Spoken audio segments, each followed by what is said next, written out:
ঢাকা মহানগর পুলিশের কমিশনার শেখ মোহাম্মদ সাজ্জাদ আলী বলেছেন, ৫ আগস্টের গণঅভ্যুত্থানের মধ্য দিয়ে হেলমেট বাহিনীর সেই যুগের অবসান ঘটেছে। বৃহস্পতিবার বাংলাদেশ ক্রাইম রিপোর্টার্স অ্যাসোসিয়েশনের সদস্য সন্তানদের শিক্ষা বৃত্তি ও বার্ষিক ক্রীড়া প্রতিযোগিতার পুরস্কার বিতরণ অনুষ্ঠানে প্রধান অতিথি ছিলেন ডিএমপি কমিশনার। পরে সাংবাদিকদের এক প্রশ্নের জবাবে তিনি একথা বলেন।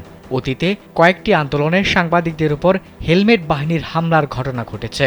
সেসব ঘটনায় বেশ কয়েকটি মামলা হয়েছিল, কিন্তু সুরাহা হয়নি। এ ব্যাপারে জানতে চাইলে তিনি বলেন, সে যুগেরও অবসান ঘটেছে, হেলমেট বাহিনীরও অবসান ঘটেছে। অন্যদিকে পেশাগত দায়িত্ব পালনকালে সাংবাদিকদের সঙ্গে খারাপ আচরণ, মারধর এবং গুলির ঘটনা ঘটেছে। স্যান্ডেলিনা সো, রূপচর্চায় আভিজাত্য। সেসব ঘটনায় জড়িত পুলিশ সদস্যদের বিরুদ্ধে অভিযোগ সত্ত্বেও কোনো ব্যবস্থা নেওয়া হয়নি।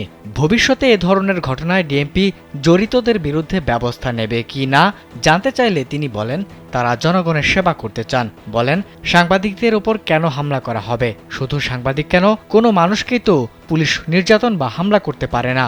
এদিকে ঢাকা মেট্রোপলিটন পুলিশের সদস্যরা নতুন করে ঢাকাবাসীকে সেবা দেওয়ার জন্য প্রতিজ্ঞাবদ্ধ হয়েছে বলেও জানান তিনি। ঢাকাবাসীকে তিনি আশ্বস্ত করে বলেন, আমার সহকর্মীদের নিয়ে সবার সহযোগিতায় ঢাকাবাসীর জানমালের হেফাজত করে যাব।